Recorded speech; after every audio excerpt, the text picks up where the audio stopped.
Bonjour tout le monde. Alors j'ai décidé d'étudier la question quel est le code postal de la commune où a été prise cette photo parce que c'est une question en fait qui m'a posé problème sur les tests mener une recherche et une veille d'information sur Pix. Et alors du coup je vais vous expliquer comment résoudre cette question vu qu'on n'a que 10 minutes pour le faire normalement. Donc si on ne sait pas comment s'y prendre, ça nous prend bien plus que 10 minutes pour la résoudre. Donc je vais vous expliquer comment on fait. Alors tout d'abord vous cliquez sur télécharger. Donc là, j'avais déjà enregistré la photo, mais du coup, elle s'affiche normalement dans vos téléchargements. Et alors là, vous cliquez sur la photo et vous allez directement dans Outils, afficher les données de localisation. Et en fait, là, ça vous donne directement les coordonnées GPS et le plan même. Parce que là, je suis sur Mac.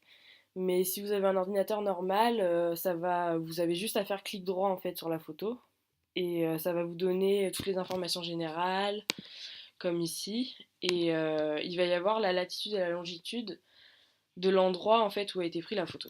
Donc, si vous êtes sur ordinateur normal, vous avez juste à taper la latitude et la longitude sur Google et ça vous donne l'endroit exact. Et donc du coup, ici sur Mac, je vais juste faire afficher dans plan.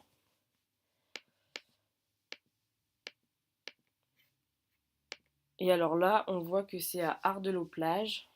Donc, je vais aller taper.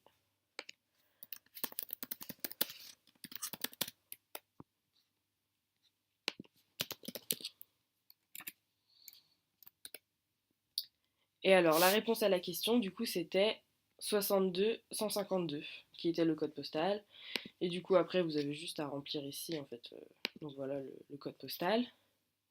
Et en fait, il faut savoir que pour n'importe quelle photo qui va être prise, en fait, et qui va être sur Internet, ou enfin bref, peu importe où est-ce qu'elle est stockée, vous allez toujours avoir ces informations générales en fait de la photo qui vont être les coordonnées GPS.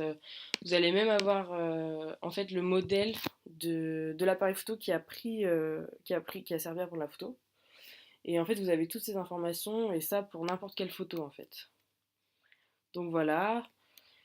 Et du coup, bah là, ça se fait en bien moins de 10 minutes, vu qu'au final, c'est très rapide. Donc voilà. Merci d'avoir écouté. Au revoir.